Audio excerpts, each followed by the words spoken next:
Concept तो बहुत ही विस्तार से बता दिया जा चुका है। बताने को कुछ रहा नहीं।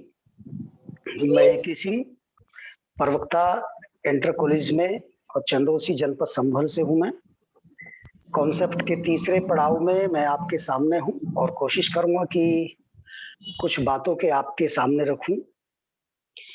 हमारे देश में काफी संगठन बने और संगठन बनने की इतनी होड़ आपस में लगी कि हमने अपने ही समाज को लाखों संगठनों में तब्दील कर दिया। और आज स्थिति ये हो गई, उस पर मुझे एक शेर याद आता है कि दोपहर तक बिक गया बाजार का हर एक झूठ।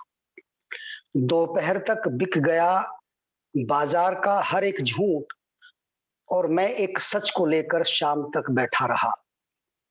आज स्थिति ये हो गई है को कोई व्यक्ति अगर सही कॉज के लिए भी काम करता है तो लोग उसको भी शक की निगाह से देखते हैं और ऐसा सोचते हैं कि इस समन संघ का भी कोई नेता है और वो नेता कहीं ना कहीं अपने हित के लिए काम कर रहा है और वो नेता निकल करके अपना स्वयं का फायदा करेगा और जो संगठन अब तक करते आए हैं वही इस समन संघ में भी लोग करेंगे। ऐसा लोग आज भी समझते हैं, आज भी लोग मान रहे हैं। वो बड़े भ्रम में हैं क्योंकि समझदारी में अगर चेतना नहीं है तो हल्की सी बात भी, छोटी सी बात भी समझने में बहुत परेशानी होती है। और समझदारी में अगर चेतना है तो गूढ़ बात भी, कठिन बात भी आसान लगने लगती है। इसलिए साथियों को समझना होगा कि जो हमारे विद्वान पुरुष, जो हमारी धरोहर, जिसे हम भूल गए थे, जिसे हम पीछे छोड़ गए थे, उस हीरे को दोबारा से तराश करके हमारे विद्वान पुरुषों ने हमारे सामने लाए और ला करके उसका कॉन्सेप्ट हमारे सामने रखा और रख करके एक विचार दिया जो महापुरुषों की विचारधारा है। लोगों का प्रश्न होते हैं, लोगों को प्रश्न करने चाहिए क्योंकि जो समाज कभी प्रश्न नहीं करता उसे ना तो जवाब मिलते हैं ना उसे कभी अधिकार मिलते हैं। हमारे लोगों ने कभी प्रश्न नहीं किए, इसलिए उनको अधिकारों से वंचित किया गया और आज भी किया जा रहा है। और वो प्रश्न हमें उन लोगों से करने चाहिए थे जिन लोगों ने हमारे समाज को लाखों जगह बांटने का काम किया। ये बात सही है कि हमें बमण समाज ने बांटने का काम किया। जातियों का कोई इतिहास नहीं मिलता और अगर हम बहुत दूर तक अगर निगाह दौड़ाते हैं तो ज्यादा से ज्यादा 400-500 साल का ये इतिहास है जो जातियों का निर्माण किया गया। हमारा जो समाज है, जिसे हम समण समाज कहते हैं या जिसे हम मूल निवासी समाज कहते हैं या बहुजन समाज कहते हैं, ये समाज इकट्ठा रहा करता था, कबीलों में रहा करता था और इकट्ठा रहकर अपने फैसले किया करता था। लेकिन एक ऐसा समाज जिसको हमारे जुड़े रहने की उस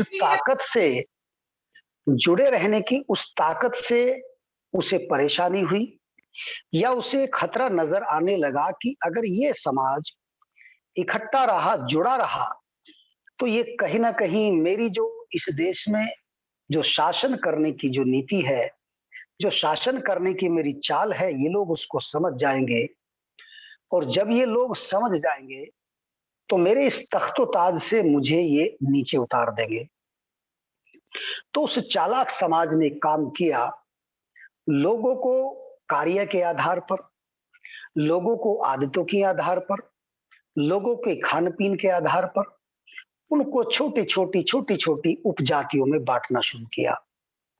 जैसा कि हम जानते हैं कि ये देश में जो एक व्यवस्था थी वो वर्ण व्यवस्था थी, जिसमें ब्राह्मण, क्षत्रिय, वैश्य और शूद्र, शूद्र को भी 3 जगह बांटा हुआ था, एससी, एसटी और ओबीसी। इस शूद्र समाज को उस चालाक समाज ने 3 जगह बांटने का काम किया और 3 जगह बांटने के बाद भी वो यही भी शांत नहीं बैठा, क्योंकि उसे यहां भी खतरा नजर आने लगा। क्योंकि अगर इनको 3 जगह भी बटे रहेंगे ये, तो भी इनकी संख्या हमसे अधिक हो जाएगी और ये लोग जुड़ करके, ये लोग एक जगह इकट्ठा होकर के अगर 3 ही जगह रहे, तो ये बहुत बड़ी ताकत इस देश में बन सकते हैं। जब ये बहुत बड़ी ताकत बन जाएंगे, तो मुझे ये लोग शासन नहीं करने देंगे। मैं जो शासन करने के लिए इस देश में आया हूँ, तो ये लोग मुझे शासन नहीं करने देंगे। उसने अपनी चाल को आगे जारी रखा और धीरे-धीरे, धीरे-धीरे हमको उपजातियों में बाँटना शुरू करा। जाति तो हमारी 3 ही रही, एससी, एसटी, ओबीसी। लेकिन हमें, वैसे तो हमारा जो वर्ण व्यवस्था के आधार पर हम एक ही वर्ण थे, शूद्र। लेकिन शूद्र को भी 3 जगह बाँटा और उसके बाद भी 3 जो जगह बटे लोग थे, उनको भी उपजातियों में बाँटना शुरू किया और बाँटते उसने समाज को 6,743 जातियों में बाँट दिया। आज कोई भी हमारी जो उपजातियां हैं, कोई भी संख्या में इतनी ताकतवर या इतनी बड़ी नहीं है कि जो ऊपर के जो वर्ण हैं, उनके किसी भी एक वर्ण के बराबर हमारी उपजातियों की संख्या हो सके। उन्होंने हमें बांटने का काम किया अपने फायदे के लिए। लेकिन साथियों, यहाँ पर देश आजादी के बाद फिर एक मुहिम चली अपने ही समाज में और उन लोगों ने समाज को छोटे-छोटे गली मोहल्ले के, नगर के, क्षेत्र के संगठनों में बाँटना शुरू किया। हो सकता है उस समय पर उनका काम करने का जो मकसद था, वो पुण्य था, वो अच्छा हो सकता है। लेकिन काम करते-करते 70 साल हो गए और परिणाम आए नहीं। परिणाम तो आना छोड़िएगा, जो अधिकार मिले थे, वो भी पीछे चले गए। लेकिन बाबा साहब अम्बेडकर ने जो ये 6,743 जातियां बटी थी, बाबा साहब अम्बेडकर ने पुनः इस शूद्र समाज को 3 जगह बांटने का काम किया। एससी, एसटी, ओबीसी, यानी कि इनको 3 जगह बाबा साहब अम्बेडकर ने इकट्ठा कर दिया और इकट्ठा करके कहा कि तुम शिक्षित बनो और संगठित हो जाओ। संगठित का मतलब इकट्ठा हो जाओ। इकट्ठा हो जाओगे तो तुम संघर्ष भी अच्छे से कर सकते हो, अपने अधिकारों को बचा सकते हो और जो मैंने आपको अधिकार, संवैधानिक अधिकार दिए हैं, उन अधिकारों को भी आप अच्छे से बचा सकते हो। लेकिन साथियों, फिर हमारे ही समाज ने धीरे-धीरे छोटे-छोटे संगठन बना करके इन 6,743 जातियों को सॉरी 29 लाख संगठनों में बांटने का काम किया। अर्थात जो हमारे एक जगह मोती की माला बनी हुई थी, बहुत सुंदर माला बनी हुई थी, इस माला के सारे मोती तोड़ने का काम हमारे समाज ने किया। अर्थात ये माने कि उस बमण समाज से हमारे संगठन बनाने वाले समाज ने समाज को तोड़ने का काम सीखा, बल्कि जोड़ने का काम नहीं सीखा। आज भी अगर हम देखें, तो बाबा साहब अम्बेडकर की बात को, जो बाबा साहब ने 3 बातें कही, आज भी वो, जिसे हम बमण समाज कहते हैं, जिसे हम अपना दुश्मन समाज कहते हैं, आज भी बाबा साहब की तीनों बातों का जो अनुसरण है, जो मानता है, वही समाज मानता है। कैसे मानता है? वो आज भी शिक्षित है और हमसे ज्यादा शिक्षित है। नंबर 2 पर आज भी वो संगठित है, हमसे ज्यादा संगठित है, एक जगह इकट्ठा है।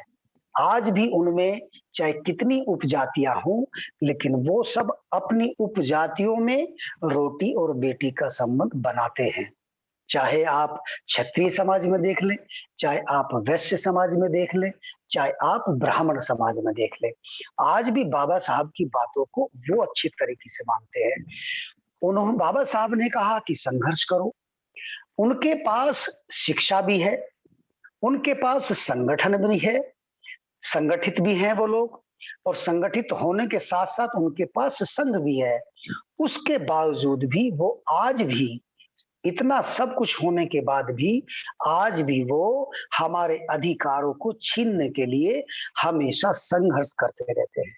आज भी हमारे आरक्षण को खत्म करने के लिए वो भिन्न भिन्न प्रकार की ताकतों का इस्तेमाल करते हैं, चाहे सुप्रीम कोर्ट के माध्यम से, चाहे संसद के माध्यम से, चाहे सामाजिक स्तर के माध्यम से।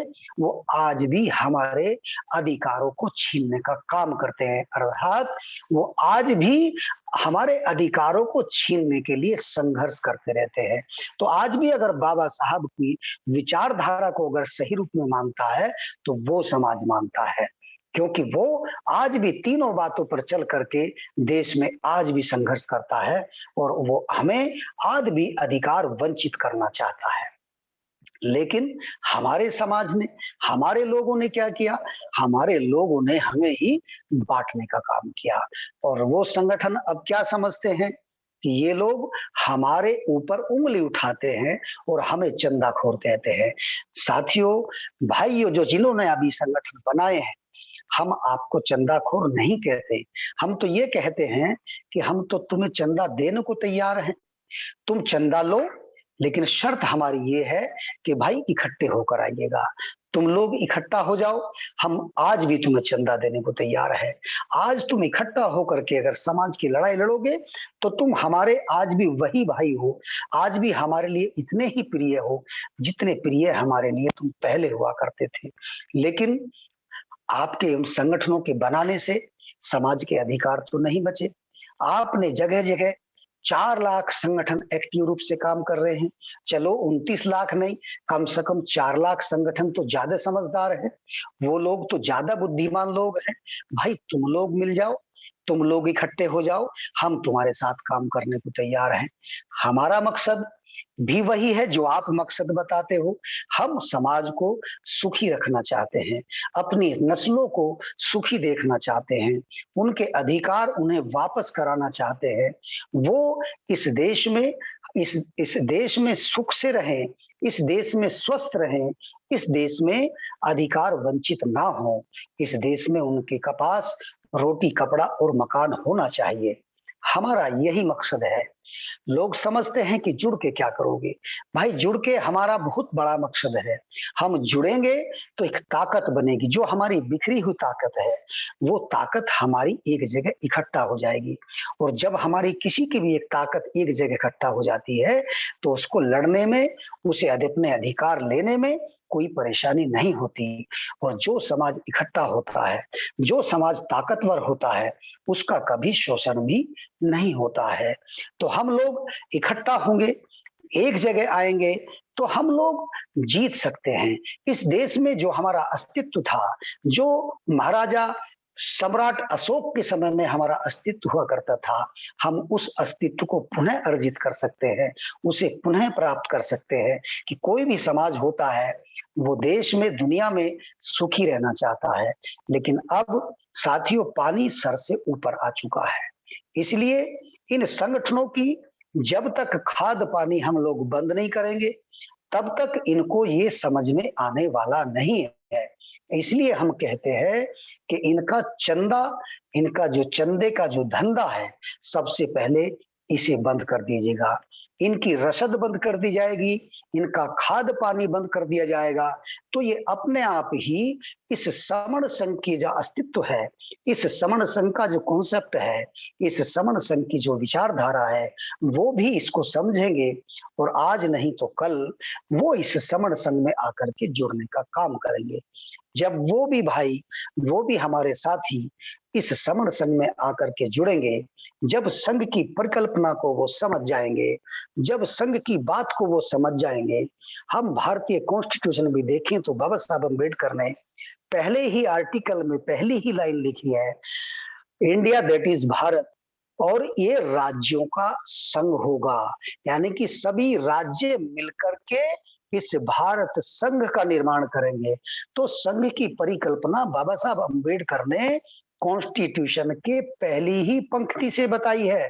अर्थात बाबा साहब अम्बेडकर ने जो बुद्ध की, जो एक बुद्ध से भी पहले की विचारधारा और बुद्ध के भी संघ की जो विचारधारा थी, चाहे वो भिक्षु संघ हुआ, चाहे वो गृहस्थ संघ हुआ, चाहे वो भिक्षुणी संघ हुआ, उस संघ की परिकल्पना को बाबा साहब अम्बेडकर ने कॉन्स्टिट्यूशन में भी ला करके रखा। लेकिन हम लोगों ने उसको समझा नहीं। लेकिन वही बाबा साहब की बात को, संगठित रहने की बात को उस ब्राह्मण समाज ने समझा और समझ करके 1925 में उन्होंने आरएसएस का निर्माण किया। और आरएसएस का निर्माण करके इस देश में अब तक वो संघर्ष करते आए और संघर्ष करने के बाद 90 साल बाद उन्होंने इस देश पर अपना शासन कायम कर दिया। और शासन कायम करने के बाद हमें अधिकार वंचित करने के लिए और इस देश को हिंदू राष्ट्र बनाने के लिए बहुत सारे काम करने उन्होंने शुरू कर दिए हैं। और इस तरह से हमारे ऊपर से पानी गुजरने वाला है। अगर आज भी नहीं समझे, आज भी हम लोग नहीं चेते, तो वो दिन दूर नहीं, हमारी नस्लें, हमारे आने वाले बच्चे हमें गाली देंगे और हमसे प्रश्न पूछेंगे। हमसे कहेंगे कि बाबा साहब अम्बेडकर ने तो हमें इतना दिया था, लेकिन तुम लोगों ने उस बाबा साहब अम्बेडकर के जो बगीचे के जो फल है वो इतने खाए और खाते खाते उन पेड़ों को भी आपने सुखा दिया। तो उन बच्चों को, उन हमारी नस्लों को जब ध्यान आएगा, जब उनको समझ में आएगी, कोई समझदार आदमी उनको बताएगा कि इस देश में तुम लोग शासक हुआ करते थे, इस देश में तुम लोग बहुत मजबूत स्थिति में हुआ करते थे, इस देश में तुम्हारे एक बाबा साहब अम्बेडकर हुआ करते थे जिन्होंने संविधान लिखा था, और उस संविधान में तुम्हारी कौम के लिए, तुम्हारी नस्लों के लिए बाबा साहब अम्बेडकर ने अधिकार दिए थे। लेकिन तुम्हारी ये नस्ल के जो लोग थे, तुम्हारे जो ये पूर्वज थे, बाबा साहब के बाद के जो तुम्हारे पूर्वज थे, जो तुम्हारे बाप दादा थे, इन्होंने बाबा साहब के उस बगीचे को कभी सींचने का काम नहीं किया। उस बगीचे से इन्होंने केवल फल खाने का काम किया, उस बगीचे से फूल तोड़ने का काम किया, लेकिन उसको कभी सींचने का काम नहीं किया, उसको कभी बढ़ाने का काम नहीं किया, उन पेड़ों को कभी हरा भरा करने का काम नहीं किया। लोग अधिकारों की बात करते हैं, लोग आरक्षण के जाने की बात करते हैं कि आरक्षण जा रहे हैं, लेकिन हम साथियों आपसे ये प्रश्न पूछते हैं कि हमने उस आरक्षण को बचाने के लिए, बाबा साहब के दिए अधिकारों को बचाने के लिए आज तक हमने किया क्या? अधिकार तो तभी बचेंगे जब हम लोग इकट्ठा होंगे, जब हम लोग जुड़ेंगे, जब हम बाबा साहब की उस बात का हम अनुसरण करेंगे कि बाबा साहब ने कहा कि संगठित हो जाओ, और संगठित हो जाओगे, एक जगह इकट्ठा हो जाओगे। बाबा साहब की बात को गलत समझ करके तुमने छोटे छोटे संगठन बना लिए। भाई ये किसने कहा तुमसे? कौन कहने आया तुमसे कि भाई ये छोटे छोटे संगठन बना करके तुम लोग अपने अधिकार बचा सकते हो? ठीक है, तुमने कोशिश किया, तुमने जागृति की, लोगों को बताया, अच्छी बात है, लेकिन भाई अधिकार तो नहीं बचे। तुम्हें 10 साल में समझ में आ जानी चाहिए थी, तुम्हें 20 साल में समझ में आ जानी चाहिए थी, तुम्हें 30 साल में समझ में आ जानी चाहिए थी, तुम्हें 50 साल में समझ आ जानी चाहिए थी। तुम्हें तो भाई 70-72 साल में भी समझ में नहीं आई। तो भैया हम तुम्हारा कब तक इंतजार करें कि तुम ये संगठन बना करके, छोटे छोटे बड़े बड़े संगठन बना करके हमारे अधिकार बचाने का काम करोगे? अब बहुत हो चुका, अब सहन नहीं होता है।